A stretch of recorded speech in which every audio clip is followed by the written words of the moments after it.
Universal star Prabhas హీరోగా నాగశ్విన్ దర్శకత్వంలో అత్యంత ప్రతిష్టాత్మకంగా తెరకెక్కిన చిత్రమే కల్కి. కల్కి మూవీ ఈరోజు ప్రపంచవ్యాప్తంగా విడుదలైనటువంటి నేపథ్యంలో అసలు సినిమా ఎలా ఉంది, సినిమా రివ్యూ ఏంటి, సినిమా హిట్టా ఫట్టా అనే అంశానికి సంబంధించి మనం విశ్లేషణ చేసుకునే ప్రయత్నం చేద్దాం. ప్రస్తుతం మనతో పాటు ఉన్నారు ప్రముఖ సినీ విశ్లేషకులు, ప్రముఖ సీనియర్ జర్నలిస్ట్ యజ్ఞమూర్తి గారు. ఆయనతో మాట్లాడడం. యజ్ఞమూర్తి గారు నమస్తే. నమస్తే కృష్ణ. కల్కి ఈరోజు ప్రపంచవ్యాప్తంగా రిలీజ్ అయింది. అసలు కల్కి ట్రైలర్ కానీ ట్రైలర్లు రెండు చూస్తే అసలు ఒక రేంజ్లో హైప్ వచ్చింది. ఏంటి సినిమా ఎలా ఉంది సార్? మీరు అన్నట్టు హైప్ వాళ్ళు ఎక్కువ ప్రచారం చేయలేదు. కేవలం ఏదైతే టీజరు ట్రైలర్స్ రిలీజ్ చేశారో వాటితోటే చూసి అందరూ కూడా ఒక స్పెల్ బౌండ్ అయిపోయారు అంతా కూడా. సో ఏం తీస్తున్నారు అసలు, ఏంటి ఇది అని చెప్పి. సో నిజంగానే ఇప్పటివరకు మనం భారతీయ వెండి తెర మీద చూడనటువంటి ఒక సరికొత్త ప్రపంచాన్ని ఈ సినిమాలో మనం చూస్తాం. సో అంటే అది టైటిల్లోనే ఉంది కాబట్టి 2898 అని. సో ఆ కాలంలో ఎలా ఉండబోతుంది అసలు, మన మానవాళి ఎలా ఉంటుంది, అసలు భూమి ఎలా ఉంటుంది, అసలు ఆ వాహనాలు ఎలా ఉంటాయి. సో ఇదంతా కూడా ఒక గొప్ప ఇమాజినేషన్ తోటి. యజ్ఞమూర్తి గారు, కల్కిలో ప్రతి సన్నివేశం కూడా హాలీవుడ్ చిత్ర తరహాలో ఉన్నట్లుగా ఆ రేంజ్లో నాగశ్విన్ గారు తెరకెక్కించినట్లుగా కూడా చెప్తూ ఉన్నారు ప్రతి ప్రేక్షకుడు. ఎలా ఉంది అసలు? నేను ఇది ఇప్పుడే చెప్పినట్టు ఒక వేరే ప్రపంచం. అసలు ఆ ప్రపంచాన్ని సృష్టించడానికి ఎంత కష్టపడి ఉంటారు అసలు. సీజీ వర్క్, అసలు ఆ సీజీ వర్క్ చూస్తే మనం అది కూడా ఆ నిర్మాణ విలువలు. సో మామూలుగా మనం చూస్తే కొన్ని చోట్ల ఆ యానిమేషన్స్ అవి అట్లా కనిపిస్తూ ఉంటాయి, తెలిసిపోతూ ఉంటుంది మనకి అంతా కూడా. ఇక్కడ ఒక్క అమితాబ్ బచ్చన్ యంగర్ వర్షన్ ఒకటి ఉంటుంది, అశ్వత్థామ యంగర్ వర్షను. అది తప్పితే, అది కొంచెం గ్రాఫిక్ క్యారెక్టర్ లాగా చేశారు. అది తప్పితే మిగతా ఆ వాహనాలు కానివ్వండి, మొత్తం ఆ ప్రపంచం ఏదైతే ఉందో అది కానివ్వండి, ఒక శంభాల అనే ఒక లోకం ఉంటుంది. సో అది కానివ్వండి, కాంప్లెక్స్ అని ఒక ప్రాంతం ఉంటుంది. సో కలి అంటే సుప్రీం యాస్కిన్ అనే అతను సృష్టించినటువంటి కాంప్లెక్స్ అనమాట. అందులోకి వెళ్ళాలనేది ప్రతి ఒక్కడి కళ, అక్కడ ప్రతి మనిషి కళ అక్కడ దాని ఉండేది. సో అటువంటి ఆ ప్రపంచాన్ని, ఒక సరికొత్త మరో ప్రపంచాన్ని మన కళ్ళ ముందు ఆవిష్కరింపచేయటం అంత క్వాలిటీతోటి అది అద్భుతం అని చెప్పాలి. అసలు కల్కి కథ ఏంటి? ఇదంతా కూడా కలిప్రభం, కలియుగాంతం అనేది మొత్తం అంతా కూడా ప్రపంచాన్ని అంతా కూడా శాసించేసి తన కనుసన్నల్లో ఉంచాలనుకునేటువంటి ఒక సుప్రీం యాస్కిన్ అనే ఒక శక్తి ఏదైతే ఉందో, అది దుష్ట శక్తి ఏదైతే ఉందో, అది తనేంటంటే తను ఒక ఫార్ములాని కనిపెడతాడు. ఆ ఫార్ములా ఏంటంటే ఒక స్త్రీ గర్భంలో, అంటే కృత్రిమ గర్భం గర్భధారణ ద్వారా దాన్ని మొయ్యాలన్నమాట. సో అప్పుడు వచ్చే శరం ఏదైతే ఉందో, ఆ శక్తి ఏదైతే ఉందో దాని నుంచి వచ్చే శక్తి తనకి తేజస్సుని, యశస్సుని, యవ్వనాన్ని ఇస్తుంది అనమాట. అలాంటి స్త్రీ కోసం అతను అన్వేషిస్తూ ఉంటాడు. అనేక మంది ఆడవాళ్ళని తీసుకొచ్చేసి వాళ్ళ గర్భధారణ ద్వారా, కృత్రిమ గర్భధారణ ద్వారా వాళ్ళని గర్భవతులను చేసి, సో ఒక పరీక్ష ద్వారా అందులో వచ్చే వాళ్ళ నుంచి ఆ శరం స్వీకరించి చేస్తూ ఉంటాడు. కానీ అది ఎవరూ కూడా తను ఏదైతే అంటాడో 150 రోజుల పాటు దాన్ని మొయ్యాల. ఆ మోసే స్త్రీలు కనపడరు అనమాట. అందరూ కూడా మధ్యలోనే ఇదైపోతూ ఉంటారు. సో ఒక్క స్త్రీ నిలబడుతుంది. ఆమె సుమతి అనే ఆ పాత్ర చేసినటువంటి దీపికా పడుకోనే. అంటే కథ మొత్తం కూడా ఆమె మీద నడుస్తుంది, ఆమె చుట్టూ నడుస్తుంది. ఓకే. సో ఆమెని కాపాడటం అశ్వత్థామ బాధ్యత. సో ఆమె కడుపున పుట్టి, అందుకని మన ట్రైలర్లోనే చెప్పాడు, నీ కడుపున ఉన్నది భగవంతుడు అని చెప్పేసి, పుట్టబోతుంది ఒక సృష్టి నీ కడుపున ఉంది. సో ఆమెని కాపాడటానికి అశ్వత్థామ ఏం చేశాడు, అలాగే ఈ అశ్వత్థామకి భైరవకి గొడవ ఏంటి, భైరవ ఎందుకని అశ్వత్థామతో తలపడ్డాడు, భైరవ అతను ఒక హీరోనా విలనా? ఎగ్జాక్ట్లీ ఇక్కడ నేను ఒక పాయింట్ అడుగుదాం అనుకుంటున్నాను. అసలు కల్కి మూవీలో హీరోగా ప్రభాసా లేదంటే అమితాబ్ బచ్చనా అనేటువంటి అనుమానం అయితే అందరిలో వస్తూ ఉంది. ఏంటి అసలు దీంట్లో హీరో ప్రభాసా లేదంటే అమితాబ్ బచ్చన్? ఎందుకంటే ప్రభాస్ కంటే అమితాబ్ బచ్చన్ రోలే చాలా పెద్దదిగా ఉంటుంది, చాలా పవర్ఫుల్గా ఉంటుంది అంటూ చెప్తూ ఉన్నటువంటి నేపథ్యంలో ఏంటి అసలు హీరో పాత్ర ఎవరిది? స్క్రీన్ స్పేస్ పరంగా చూసుకుంటే, నిడివి పరంగా చూసుకున్న పాత్రలు నిడివి పరంగా చూసుకున్నా కానీ మనకి అమితాబ్ బచ్చన్దే ఎక్కువగా ఉన్నట్టు కనపడుతుంది. సో ప్రభాస్ కంటే ముందు తనే అసలు సినిమా ఓపెన్ అయ్యేదే అశ్వత్థామ రోల్ తోటి ఓపెన్ అవుతుంది. సో యవ్వనంలో ఉన్నటువంటి మహాభారత యుద్ధకాలం నాటి అశ్వత్థామ నుంచి ఓపెన్. ఇతను చూస్తే భైరవ అనేది ఏంటి, పూర్తి సెల్ఫిష్ మ్యాన్ అనమాట. సో తను తన అక్కడ యూనిట్స్ అంటారు డబ్బుల్ని. సో ఆ డబ్బుల కోసం, ఆ కాసుల కోసం ఏ పనైనా చేస్తాడు అనమాట. ఓకే, అది మంచా చెడ అని కూడా చూసుకోడు. సో అలాంటి క్యారెక్టర్ భైరవ. అసలు భైరవకి కల్కికి సంబంధం ఏంటి?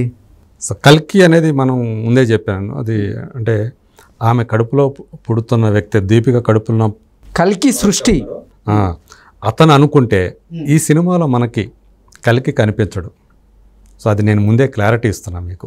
ఓకే, సో ఇది ఒక సినిమాటిక్ యూనివర్స్ అని చెప్పేసి చివరిలో చెప్పాడు డైరెక్టర్. ఓకే, చివర ఏమవుతుంది అంటే ఆమె తన సుమతి, సో కల్కిని కనటానికి ఏదైతే ఉందో ఆరంభం, ఆ ప్రాతిపదిక మాత్రమే ఈ సినిమా. సో మిగతాదంతా కూడా అంటే ఇందులో విలన్ అలాగే ఉంటాడు, సుప్రీం యాస్కిన్ అలాగే ఉంటాడు, అది ఆ పాత్ర చేసిన కమల్ హాసన్. సో ఇంకా నేరుగా ఇంతవరకు ఆ భైరవ కానీ అశ్వత్థామ కానీ సుప్రీం యాస్కిన్తో తలపడాల ఈ సినిమాలో. సుప్రీం యాస్కిన్ తరపున ఉన్నటువంటి ఒక కమాండర్, ఒక సైన్యాధిపతి లాంటి ఒక క్యారెక్టర్, మనస్సు అనే ఒక క్యారెక్టర్. సో అతను మాత్రమే ఈ సినిమాలో ఎక్కువగా అతనే వీళ్ళతో తడపడతాడు.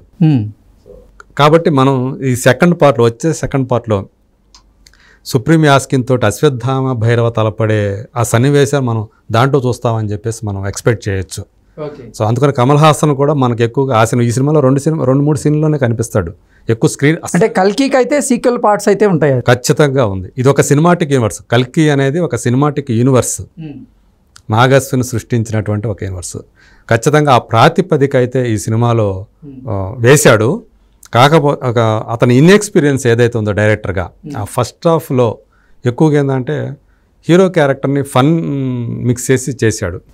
అంటే ఈ సినిమాలో ఉన్న క్యారెక్టర్స్ అన్నీ కూడా మహాభారతంలో ఉన్నటువంటి పాత్రలను పోలి ఉంటాయి అంటూ కొన్ని వార్తలు అయితే వస్తున్నాయి. ఏంటి వాటికి వీటికి సంబంధం ఉందా? అదే ఆ మహాభారతానికి మన భవిష్యత్తుకి ముడిపెట్టి తీసినటువంటి సినిమా. సో ఇందులో చాలా పాత్రలు, చాలామంది యాక్టర్లు కనిపిస్తారు మనకి. సో విజయ్ దేవరకొండ కనిపిస్తాడు మహాభారతంలోని ఒక పాత్రతో. మహాభారత కురుక్షేత్ర సంగ్రామంలోకి హీరో అయినటువంటి ఒక క్యారెక్టర్. సో అది కొద్దిసేపు కనిపిస్తాడు. ఈవెన్ ఇప్పుడు ప్రభాస్ చేసినటువంటి భైరవ పాత్రకి మహాభారతంలోని అత్యంత కీలకమైన ఒక పాత్రకి సంబంధం ఉంది. ఓకే, ఆ మహాభారత పాత్రకి కొనసాగింపే ఈ భైరవ అని చెప్పేసి చెప్పుకోవచ్చు మనం.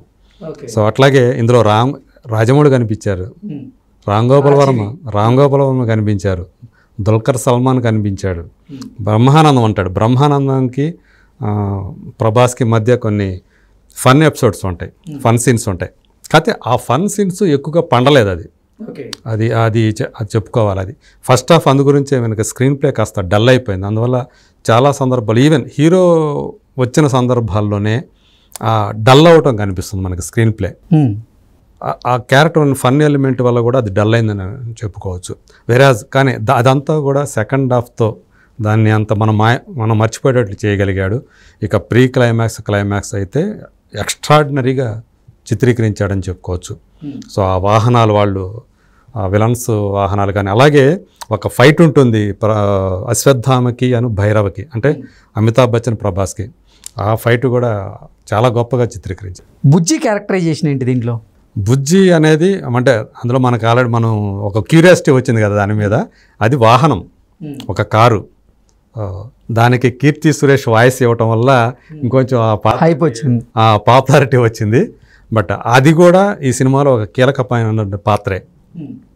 హీరోని అంటే ప్రభాస్కి అవసరమైన సందర్భంలో సాయపడే పాత్రలాగా అది వస్తుంది. సో అట్లా అది కూడా దాని పాత్ర పోషించింది, తన వంతు పాత్ర ఆ కారు కూడా పోషించింది చెప్పాలి. ఒక దిశ పట్టాని ఇట్లా ఉన్నారు, శోభన గారు ఉన్నారు. సో శంభాల అనే ఏదైతే నేను ఒక వరల్డ్ అని చెప్పాను కదా, వీళ్ళంతా రెబల్స్ అనమాట. అంటే సుప్రీం యాస్కిన్ని ఎదుర్కోవటం కోసం వాళ్ళు ఒక ప్రపంచాన్ని సృష్టించుకుంటారు. అది అతనికి కూడా ఎక్కడ ఉందనేది అతనికి కూడా తెలియదు. ఈ శంబాల ప్రపంచానికి రారాజు ఎవరు? అక్కడ ఏం లేదు, ఈమె ఒక అమ్మలాగా ఉంటుంది. ఎవరు? శోభన గారు, ఆమె పాత్ర. అలాగే అదే ప్రాంతానికి చెందినవాడు పశుపతి కూడా ఉంటుంది. వాళ్ళు ఎదురు చూస్తున్నది ఒక తమ కోసం వచ్చే ఒక అమ్మ కోసం. ఆ అమ్మ ఎవరంటే సుమతి. ఓకే, దీపిక పదుకొనె. ఆమె అక్కడికి ఎలా చేరుకుంది, సో వాళ్ళు ఆమెను కాపాడుకున్నారా లేదా అనేది సినిమా, ఆ శంబాల అనేది. సో అట్లా చూసుకుంటే ఇంకా ఆ యాక్టర్స్ అందరూ కూడా తమ పాత్రలకి పూర్తి న్యాయం చేకూర్చారని చెప్పాలి. అమితాబ్ బచ్చన్ చాలా కాలం తర్వాత మనం ఆయనలో ఒక యాక్షన్ హీరోని ఇందులో చూసాం. వయసు మళ్ళినప్పుడు అశ్వత్థామ అంటే 6000 సంవత్సరాల తర్వాత మళ్ళీ మనకు కనిపించే అశ్వత్థామలాగా ఆయన చూపించాడు. సో ఆయన ఆహార్యం కానివ్వండి, కాస్ట్యూమ్స్, ఆయన వేసిన కాస్ట్యూమ్లో, అలాగే ఆయన చేసినటువంటి ఆ పాత్రను ఆయన పోషించిన విధానం, అంటే 8 అడుగుల విగ్రహంలాగా ఈ సినిమాలో చూపించారు. అది కూడా వర్ణిస్తారు, 8 అడుగుల ముసలోడు అని చెప్పేసి అంటారు.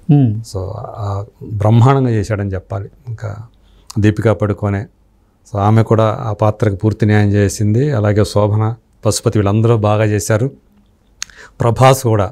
సో ఫన్ అంటే ప్రభాస్ పాత్ర ఏదైతే ఉందో, భైరవ అనే పాత్ర, అల్లరి చిల్లరిగా తిరిగేటువంటి పాత్రని ఒక టపోరి లాంటి పాత్రలాగా చూపించారు స్టార్టింగ్.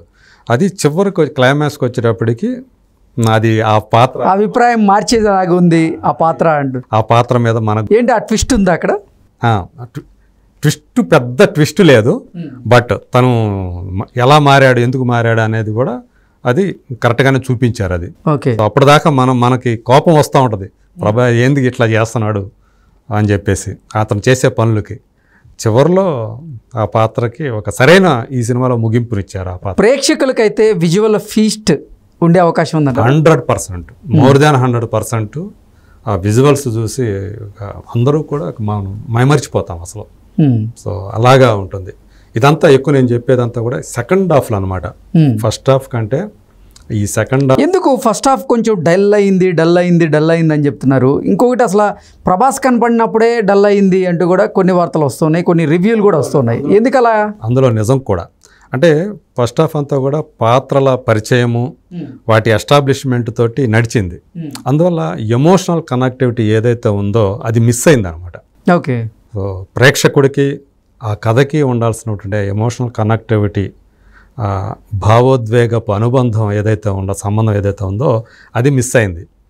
సో ఈ పాత్ర మీరు చెప్పినట్టు ఆ ఫన్ ఎలిమెంట్ వల్ల అది వచ్చినప్పుడల్లా, ఆ క్యారెక్టర్ వచ్చినప్పుడల్లా కథ డైవర్ట్ అవుతున్నట్టు అనిపిస్తుంటుంది మనకి. అతను కథలో భాగమే, కానీ అతను చేసే చేష్టలు ఏవైతే ఉన్నాయో అవి మనం కనెక్ట్ కాలేం వాటికి. సో అది ఇబ్బంది పెట్టింది అనమాట ఆ ఫస్ట్ హాఫ్లో కూడా. సో కానీ సెకండ్ హాఫ్లో అది ఖచ్చితంగా వర్త్ఫుల్ అనమాట. సెకండ్ హాఫ్ దీని అంతటి కూడా మర్చిపోయేట్లు చేసింది నిజంగా. బ్యాక్గ్రౌండ్ స్కోర్ ఎలా ఉంది సార్? సంతోష్ నారాయణన్ ఈ సినిమాకి. సో తను ఎందుకు తీసుకున్నారు అనేది ఈ సినిమా చూస్తే మనకు అర్థమవుతుంది. ఇందులో పాటలేం లేవు, చిన్న చిన్న బిట్ సాంగ్ లాగా వస్తాయి అంతేగాని ఇక మ్యాక్సిమం అంటే 80% ఆ సన్నివేశాల్లో అతని బ్యాక్గ్రౌండ్ స్కోరు ఆ సీన్స్ని ఎలివేట్ చేసింది. ఒక 20% మాత్రం కొంత హార్డ్గా అనిపిస్తుంది మనకి. ఆ సన్నివేశాలని కల్పించిన తీరు వల్ల కూడా కావచ్చు.